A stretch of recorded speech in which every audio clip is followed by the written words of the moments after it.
Hey guys, what is up? Super K-Man Rocks here, and I am here for my MSI 2023 Finals overview and analysis video. I know this one is coming out a day late. I apologize again. Like I say a lot on this channel, unfortunately, I wish I could do this YouTube thing full time, but I still have a lot of other obligations in my personal life, and so this one's coming out a little bit late. I really do appreciate you guys' patience on this one. I'm incredibly excited to go over this series. Of course, a little bit of a preamble. This series is going to be a lot of fun to cover, but if you want to know my thoughts on everything that happened in this tournament up until this point, whether that be pre-tournament predictions, pre-bracket predictions, any of that stuff, you can check out all of the videos that are listed up in the iCard right now. Up there is going to be my full bracket preview for the main stage. Even before that, we have a primer video that goes in depth on every single team at the tournament, which includes the two teams that we're going to be talking about here today. And of course, also up there is going to be the playlist that covers every single day of MSI up until this point, if you want a full rundown of the whole tournament before you jump into the finals. But with that being said, I also want to know what you guys think down in the comment section below. What did you think was going to happen going into this series? Did you think that, both of these teams who were coming in really hot, did you think one of them was going to get cooled down significantly, or did you think maybe an upset was going to happen? I'm definitely curious to know what you guys were thinking going into this, and also, of course, let me know what you think of the video down below. But it's time to jump right into the action. Of course, if you're new to the channel, what we do here is go game by game, talking about the advantages and the disadvantages that each team created in each individual game. Of course, I'll be giving out a player of the game and a dud of the game, as well as a player of the series at the end of the series. But without further ado, let's go ahead and talk about this series. It's an LPL Finals rematch, the fourth time we're getting a best of 5 between these two teams so far in 2023 here in the MSI Finals, and both of them are in great form right now. We've got the number 1 seed from the LPL in JD Gaming, and the number 2 seed from the LPL in Bilibili Gaming. Of course, JDG looking really dominant up until this point in the tournament, really not running into a ton of struggle. T1 was definitely, a little bit of a problem for them in terms of being able to play. They were down 1-2 in that series. They had to win both games 4 and 5, but they were definitely better across that whole series. Again, you can check out my series recap up in the iCard if you want to know that. They controlled pretty much every single game of that series, and in games 2 and 3, they really just lost because they lost one team fight, and T1 was decisive enough to be able to end the game off of it. But I think pretty clearly they've looked like the best team in the world across this so far, and that's what I predicted going into this tournament. I thought that they were pretty clearly the best team in the world, and I definitely think that has, kind of stood the test of time. And then for BLG on the other side, I did not expect to see them in the MSI Finals. I had them as the number 4 team at this tournament going into it, the kind of lowest of the upper echelon of Eastern teams, if you will, the top 2 teams from the LPL and the LCK. I thought they were probably the least consistent going into this tournament, but what they have shown is an incredible amount of growth in terms of the part of the game that they were quite weak on in the LPL playoffs, most notably the late game. That was what they really impressed me on in their lower bracket run. Not only were they able to take out the LCK champions in Gen G, they were able to take out what a lot of people consider to be the most talented team in the world in T1 as well, and a lot of that was not only due to the early game leads that they were able to generate in the LPL, but really improving on being able to survive and win a lot of team fights in the late game, even against teams that are very, very good at that. So very impressed with what BLG has been able to do over the course of this tournament. With all that being said, I still have to pick JD Gaming. They have won all 3 series that they have played against BLG up until this point, but I think BLG is in the best form that they have been in all year long. My prediction for this series was JD Gaming 3-1. That's what I thought going into it. I thought BLG was definitely going to be better than what they were before in the tournament when they lost 3-0, but I still don't think that they're competitive enough to be able to take down what I consider to be pretty consensusly the best team in the entire world. But again, let me know what you guys think down in the comment section below. Without further ado, it's time to jump into the analysis, and of course, that means we got to start with game number 1, and the winner of game number 1 was JD Gaming. They are able to take the first game of this series rather decisively, honestly, and they're able to really put themselves forward. Now, I always talk about how game 1 can be really important because of momentum and confidence and all those things. Really, a league as a game is very much predicated on trusting yourself, I think, in a lot of circumstances, especially at the highest level.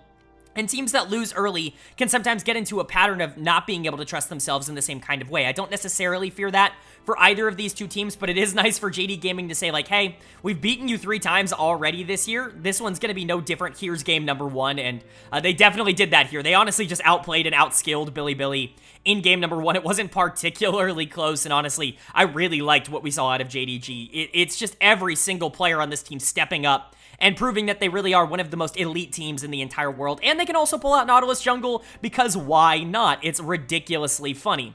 Anyways, let's go ahead and talk about what ended up happening in this game. JDG are better in the early game. They definitely, I would say, win a lot of the trades even before the big Herald fight that we will get to. But even before that, a lot of the trades are pretty JDG favored. They end up diving bot for first blood. BLG do trade one back, but I would still consider it favorable to JD Gaming because the kill goes onto the Lulu as opposed to the Jinx getting first blood, which is always going to be in favor of Jinx getting gold. You really want to get her snowballing. And then another gank under mid tower for JDG. This Nautilus jungle is really coming into its own, I guess you could say. It's really proving fruitful at the beginning part of this game in terms of being able to create a lot of plays for its laners. And honestly, I'm kind of surprised this is the first time we've seen Nautilus jungle at this tournament because, we've been seeing it mid lane a lot. We've been seeing it as a big, roam piece, a supportive piece. I don't really understand why that wouldn't translate to the jungle, especially in a meta where that's really all junglers do right now, with the exception of, Kha'Zix and Kindred, I guess. Everybody else is really more of that supportive style. Maokai, Vi, Wukong, Sejuani, those types of junglers. I think Nautilus definitely fits into the same type of mold, and I think it created a lot for JDG in the early game, and they were able to generate a nice lead. But then we get to the Herald fight at around 8-ish minutes into the game, and this is where things just start to spiral out of control for BLG. There really isn't a lot that they're going to do at this point because they get blasted at this Herald fight. It ends up being a 3-for-0, I believe, but very close to being a 4-for-0, and JDG get Herald, and that's just about as bad as it could possibly go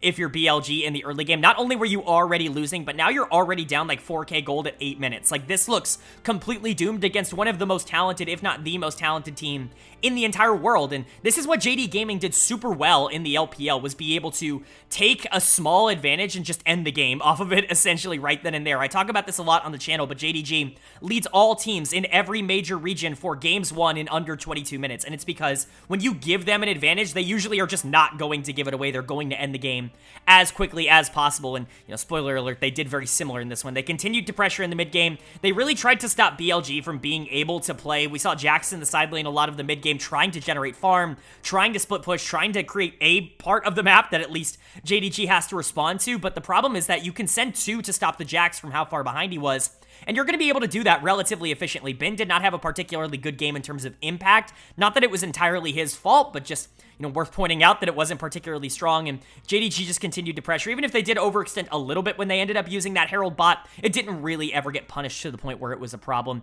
And then eventually we get the final fight of the game. I'm just going to fast forward to it because there really wasn't a lot else happening that was super interesting, I guess you could say, worth talking about in this segment. We get to the final fight of the game where BLG feel like they have finally found something. They have a very deep ward, and they are teleporting in to try and get a catch out onto Knight, who is super fed on this Jace, and it looks like it's going to be a good play, except Knight just wins. He just wins the 1v2.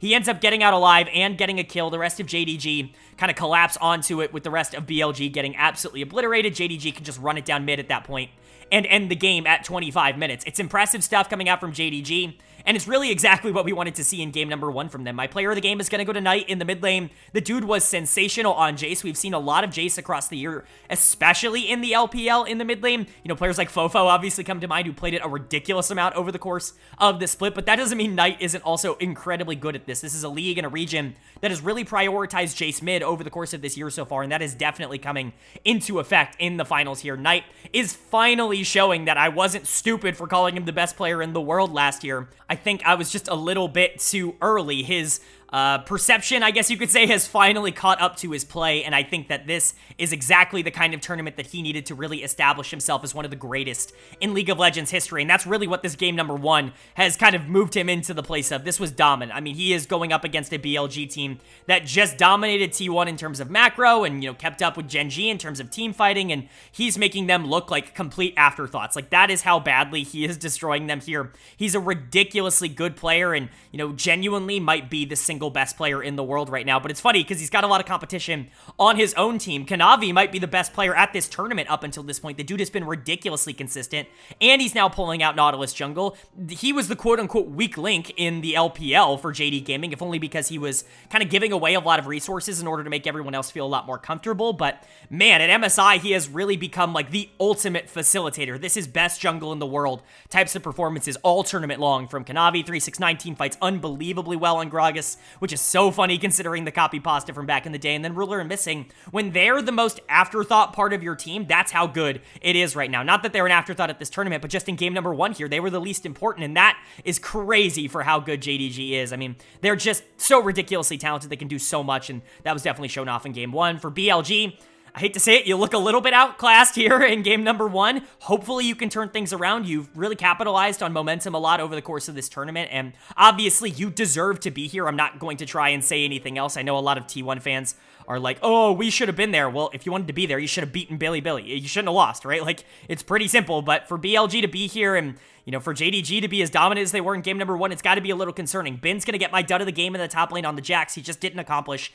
anything across this entire game. He was consistently stopped in side lanes. He was never really able to duel anybody in the entire game. His team fighting was lackluster. There just wasn't a lot of positives for Bin. You could say similar things for the rest of the team. Yagao in particular on the Syndra just didn't look all that great, but it just honestly looks like they're getting a little bit outskilled. Every single lane lost in the macro was a disaster for BLG. They're going to have to turn something around quick in order to stay alive in this series, and they really are going to have to do it in game 2, because you cannot afford to go down 0-2 against JD Gaming. Having to win 3 games in a row against this team feels like a Herculean task to have to accomplish, and so this is a must-win for BLG, and if JDG can just step up and continue to play the way that they did in this game number 1, it could be a very, very short series. But is that going to be the case, or is Bilibili going to fight back? We're going to find out now in game number 2, because the winner of game number 2 was Bilibili Gaming. They are able to take game number 2. They're able to even up this series at 1 apiece. And like I said at the end of the last segment, they desperately needed to do this. If they weren't going to be able to take game number 2,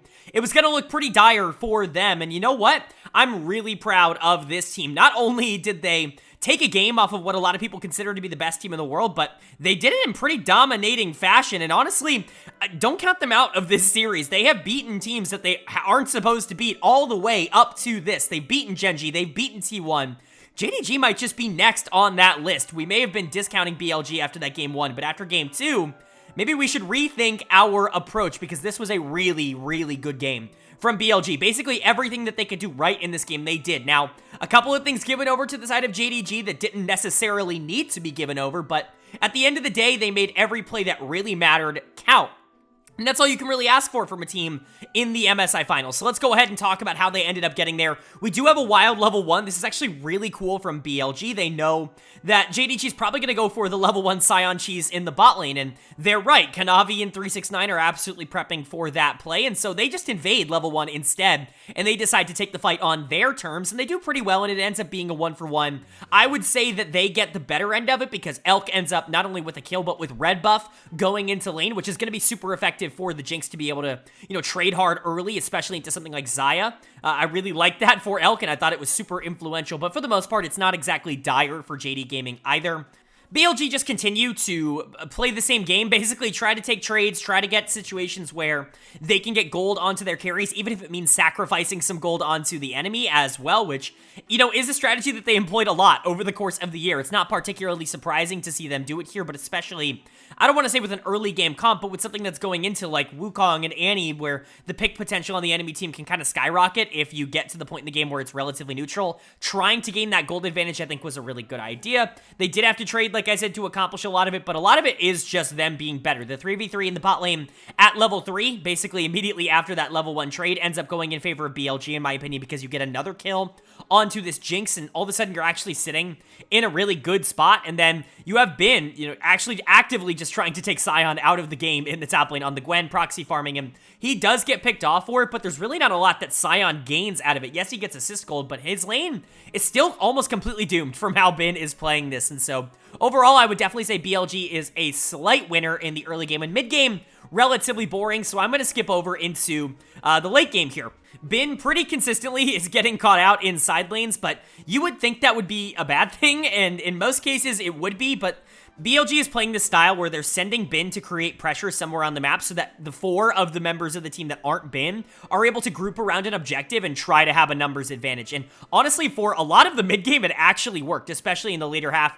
The big one is going to be the Baron play that they end up going for. That's exactly what happens. They send Bin into the bot lane to just hard push. Either they get tower for free because JDG is going to be defending the Baron with a man up, or they just get the Baron, and that's exactly what happened, is they just got the Baron. Now, JDG do absolutely destroy them after, because Bin gets obliterated in the bot lane pretty quickly, and they're able to make their way there by the time that BLG are trying to get out, and they're not able to win that fight. They basically lose Baron buff on everyone, and that was easily probably the worst thing to happen to BLG throughout the entirety of this game. There really weren't a lot of plays that I would say went worse for them, but they are able to rebound relatively efficiently, and luckily, you know, somebody on JDG was also in the business of not necessarily being in the right position, except his team was not necessarily in the spot to be able to capitalize on it, and that was Knight on this Annie, who was consistently playing just a little bit too far forward and getting punished by BLG for it. He gets caught right before the Soul fight and essentially gives Soul to BLG for free. JDG stick around just a little bit too long, and they end up getting destroyed there. One final engage in the top lane, by the way, which is a really good engage coming out from Jun, a really good positioning on the Maokai ult to be able to get Yagao and, you know, Bin in to be able to deal a lot of damage. One engage later, and the game is over in favor of BLG, and this is what I wanted to see. I wanted to see them continue to play aggressive. I didn't want to see them be scared. That was something I was worried about with this team going into game number 2, because that's kind of what happened the first time they played at MSI, was JDG got the advantage early on in the series, and it felt like BLG just kind of crumbled after that.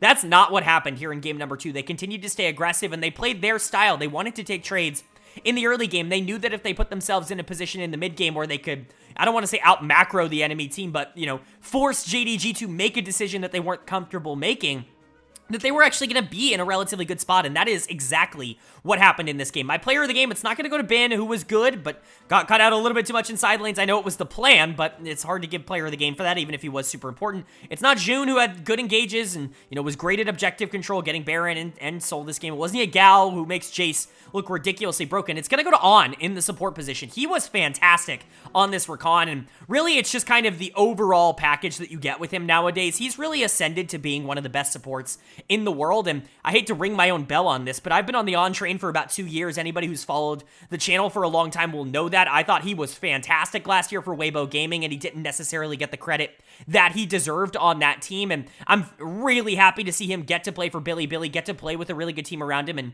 kind of get to show off his skill set and his style. He's a top 5 support in the world, and I think it's pretty clear at this point. This Rakan game was absolutely spectacular, and getting to do it in the finals of MSI was great. I mean, playing on the edge of danger, being super aggressive, but knowing exactly how to not get punished for it. It's just super high-level gameplay. Obviously, he's going to be a little bit more feast or famine. That's just the play style that he ends up going for, but for the most part, I think you're happy to get away with that. As for JDG on the other side, though, definitely frustrating to lose this the way that you did after game number 1. You were in a really good spot. You kind of demolished BLG. Not necessarily the follow-up that I think you were looking for, especially coming out of your mid laner Knight, who's going to get my dud of the game.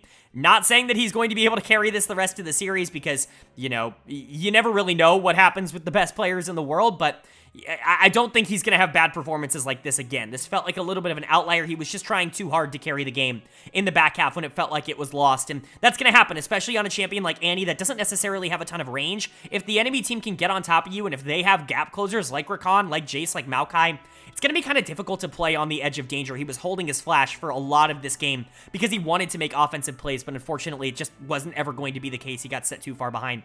I do think Kanavi is still playing fantastic, and Ruler and Missing were actually pretty good in some of the team fights. There just really wasn't a lot that JDG could do. BLG played the map fantastically, and they were doomed to lose this one, really. Hopefully, that's not going to be the case in game number 3 for JDG fans, though, because really, now we're all tied up at 1-1, and if they go down in game number 3, if this series becomes 2-1 in favor of BLG, the narrative around this series changes entirely in that game, and so obviously JDG want to try to avoid that, but BLG have really struck lightning in terms of how they have been playing over the past few weeks, and that's going to be something that's going to be very difficult to put out, and it's going to be up to JDG to do that in game number 3. Arguably the most important game of the series coming up here, because whoever can maintain and gather control and get that lead, be one game away from finishing out the series, that could very well decide who ends up becoming the MSI champion. So we're going to find out right now who is able to take that control, because the winner of game number 3 was JD Gaming. They are able to take game number 3. They're able to go up into this series 2-1, and if we thought game number 1 was a little bit of a stomp, and if we thought BLG was definitely getting their momentum and confidence back there in game number 2, well, game number 3 really is going to take the wind out of the sails of that plan. This was not a particularly close game from these two teams. JD Gaming just absolutely running them over, quite frankly.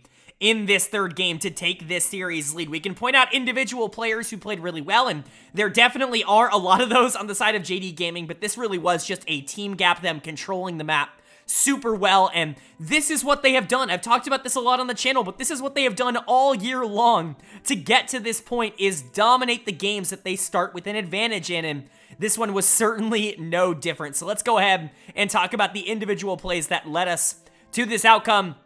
JD Gaming definitely getting the better of the early game here. It's not even particularly all that close. Jun tries to bring some plays back, but JDG end up getting first blood on a really nice counter gank in the bot lane, and then a couple of 1-for-1s. A 1-for-1 on a fight mid. Jun ends up going super far to get a kill, and he trades his own life for it. Aggressive plays coming out from both sides, but I actually do like the aggression here from BLG. This is something that I do think worked in their favor in game number 2. What they did was trade a lot of gold in the early game onto champions that can be really proactive once they have resources, and then try to just be super aggressive in the mid game, try to generate control of the map so that you can really do a lot of the plays that you want to do. And, you know, I think something similar could happen, especially with this comp, but the problem was, in a lot of these trades, they were also losing places on the map. Not only were they losing dragons, but they were losing towers as well. And when you're down 4k gold at 15 minutes, it's going to be really difficult to get back into that game, even if you do have some gold, right? And it really was not enough gold. This was basically a perfect game coming out from JD Gaming, which we'll talk about a little bit more, but JDG continue to run the map in the mid game. They really do control, like, basically every single objective and basically every single choke point on the entire map. You drafted this Kennen, I assume for zone control in these situations like this, and you just didn't have it. The Kha'Zix was not far enough ahead to really disturb any of the squishies on the side of JD Gaming. He's certainly not going to be a problem to either the Scion or the Sejuani, and so you need him to be able to do something against Jace or something against Zeri, and it just wasn't going to be the case in this game. There really wasn't a lot of circumstances in which he could actually get on any of them, and that's going to be a little bit of a problem because the Kennen's also not strong, the Annie is also not strong, and you drafted a Vayne in the bot lane, and you know, in certain circumstances, I actually really like this pick. I think if you were able to survive a little bit more in the early game, this Vayne could actually be super useful into JDG's specific comp. And, you know, with how BLG likes to play, with how aggressive Elk likes to be, a pick like Vayne could actually be super good. But the problem was the team was just so far behind by 15 minutes, there really wasn't a lot to do. JDG end up getting a huge teamfight win in bot jungle at around 19 minutes. That gives them the pressure to go and just kind of take Baron. They kind of zone BLG out. There's really not a lot they can do to contest it.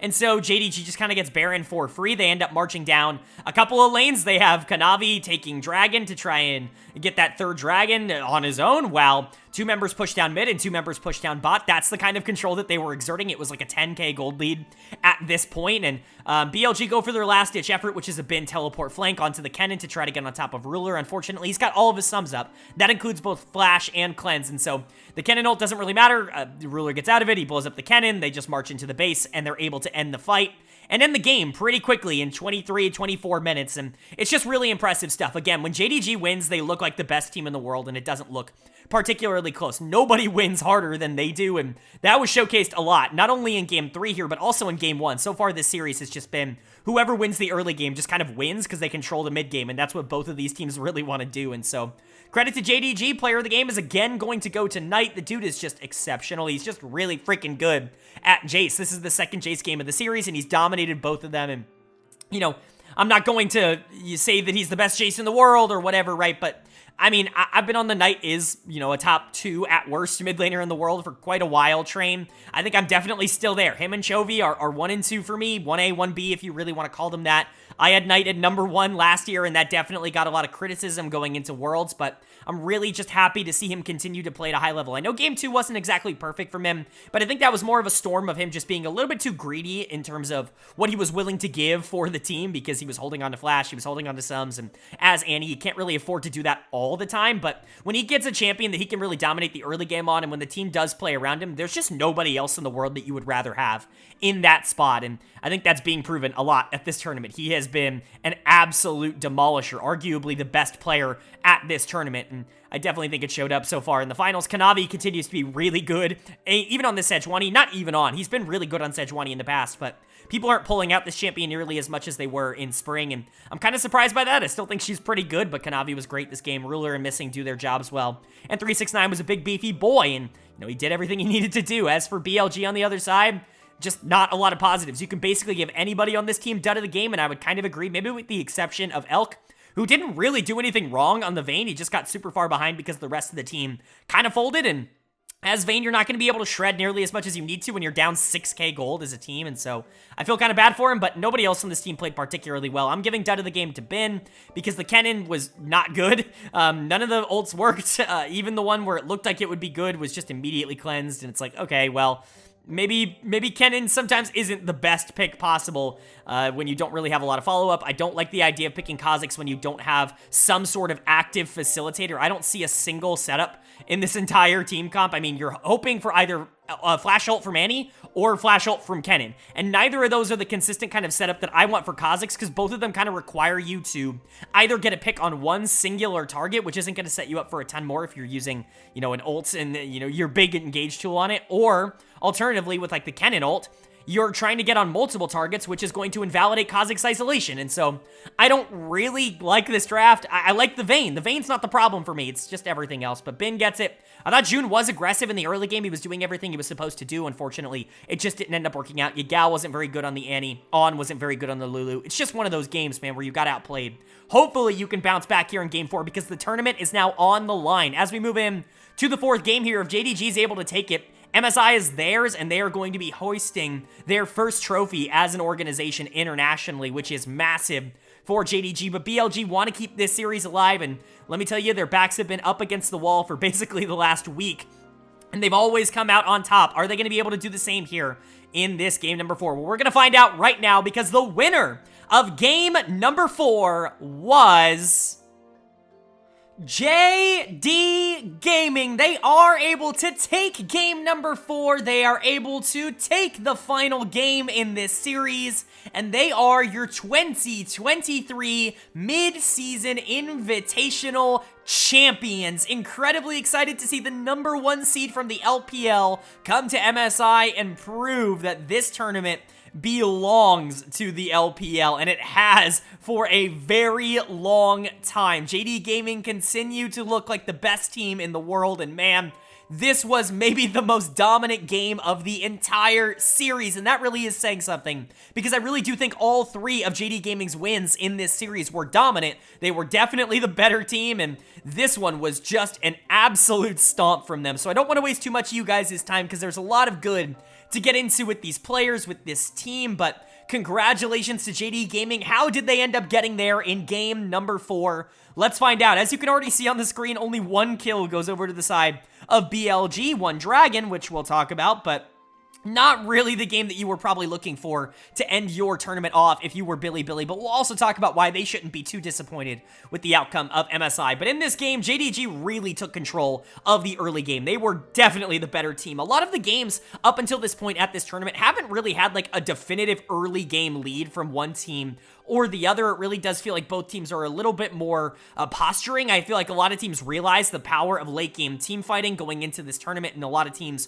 were definitely focused more on making sure they don't make a lot of mistakes in the early game to not give over crazy leads, rather than trying to be really aggressive. But JDG was not informed of that message here in game number 4. They knew they had a game to play with in this series, and they decided to go all out in the early game here, really dominating, especially fights at early dragons. Not only do they get the first dragon of the game basically for free, but the second and third dragon fights are very much in favor of JDG, and that's really where the game starts to fall apart. BLG actually doesn't look awful at the second dragon fight. Elk tries his absolute best to turn that fight into some kind of win for BLG, but he's just not able to pull the feathers back in time to kill Ruler, and from that point onwards, there's really just not a lot that they can do. Elk goes down, they end up losing second Drake. Now, third Drake's a little more interesting because while JDG crushes the fight even more dominantly than I would say the second Drake, Bin does get into the pit. He just kind of walks into the pit, blast cones over, and steals Dragon, which is really funny to have happen, but that's really the big positive play I would say for BLG. It looks like they're starting to get back on their feet. They steal that third Dragon. Knight in the top lane does take top tier 1, but he ends up getting caught out. A really nice teleport coming in from Yagao to be able to turn that into a kill, a 1v2 kill, or a 2v1 kill in the top lane. A nice gank on Tonight, but the problem is they forgot that he respawns because they're staying in the top lane near tier 1, and Knight just walks back in and then 1v2s them and kills them because now he's got items, and so that's a problem, and that leads directly into JDG taking Baron. And what do they do with that Baron? They march down the mid lane. They force BLG basically to 5v5. They go into the bot lane. Missing can't miss a hook, ironically enough, and they're just able to dominate the fight to the point where they were able to end at 22 minutes and become your MSI champions. It's just incredibly impressive stuff coming out from JD Gaming. I don't think there's a debate anymore. They are the best team in the world, and I can't think of any other way to say it. I've said it a lot over the course of this series, but man, it was never more true than in this game. BLG absolutely deserved to be here. They beat Genji. They beat T1. They were the better team in both of those series. You can talk about how many times would they win if they faced each other again. I don't know, but you took your one shot and you made the most of it. You got to the MSI finals. They deserved to be here.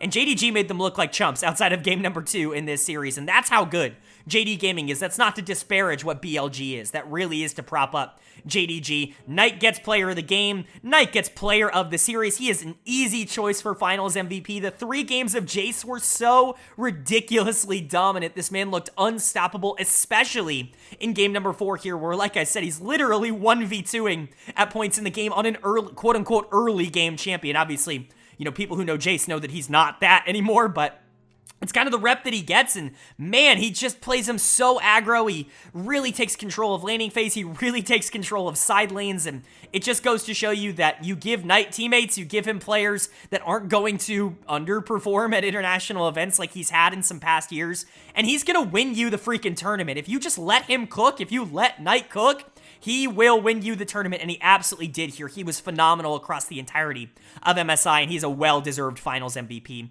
But I think I would be remiss not to give a big honorable mention for this whole tournament to Kanavi in the jungle, who was just spectacular the whole tournament. He's not the same kind of flashy player that I think Knight is, or even Ruler, who also had a really good tournament, but you will be hard-pressed to find a more consistent jungler in the entire world than Kanavi. Go watch any game, pick any random game from this entire tournament, and he probably won the early game just based off his pathing. That's just what he does. He's always up in gold. He's always making plays, and his team fighting is extraordinary. His objective control is extraordinary. Just does everything so well. When you have a mid-jungle like this of Kanavi and Knight, I mean, you're basically unstoppable already, and then you add in maybe the greatest AD carry of all time in Ruler, who now only pads his resume with an MSI trophy. You've got Missing, arguably a top 3 support in the world. You got 369, arguably a top 2 top laner in the world. I mean, I hate to say it, but this is one of the most dominant teams on paper we've ever seen, and it's coming together. This is so fun to watch. Congratulations to JD Gaming. They deserve all the success that they are getting right now, and I'm really happy and excited to see where they go in the future. As for BLG, again, don't hang your head. This might not have been the closest series that you wanted it to be, but you made it to MSI Finals. Remember, if the format hadn't been changed, they wouldn't even be here in the first place. This is a play-in team, and this was a team that struggled in play-ins. They lost a game to Golden Guardians, and so, like, there was a lot of turmoil to get here, if you will, and for them to be able to make it to MSI Finals, to beat the 2 best teams that the LCK has to offer, this is certainly not a tournament where you're going to hang your head. Now, was Jun really bad here in game number 4? Yes. Was Yagao really bad here in game number 4? Yes. But both of them had really good tournaments, I would say, overall. Bin and Elk, though, are definitely going to be the shining stars of this BLG team, and I think they're going to be a lot of the hope for this team. On as well, 0-0-0 in the final game of the series is really funny coming out from the Rakan, but just be how it be sometimes. But for BLG, don't hang your head on this series. Look at the positives of how you ended up getting here, and you're going to be feeling pretty good. This is a team that we're very likely going to be seeing on an international stage later this year as well at the World Championships, obviously, assuming nothing goes terribly wrong, but they're in such great form right now. They clearly play together incredibly well. They're built for best of 5s, especially in the lower bracket, as we've seen in basically every tournament that they played for. I'm not super worried about this team. They are a blast to watch, and they're only going to get better, but congratulations to JD Gaming on being your 2023 MSI champions.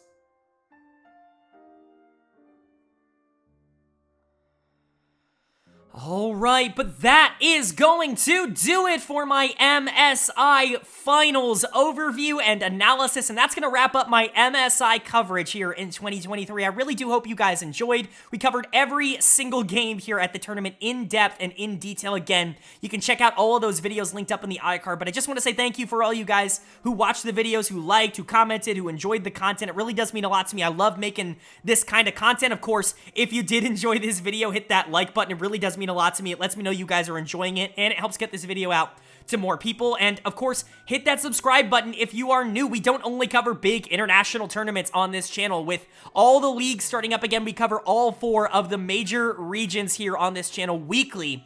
And so if you want to get your primers for with Worlds coming up, if you want to get some ideas, once a week, kind of get a recap of how all the teams are doing and which teams you should be looking out for, this channel is going to be the one for you. Hit that subscribe button and hit that bell. We're going to be coming back here. I think LPL is probably going to be first in terms of, the power rankings and the primers. If you guys are interested in that kind of content, this is definitely the channel for you. But again, just thank you guys for supporting the channel. I really do hope you guys enjoyed the MSI content. And with all that being said, I hope you all are having a great day. I hope you continue to have a great day.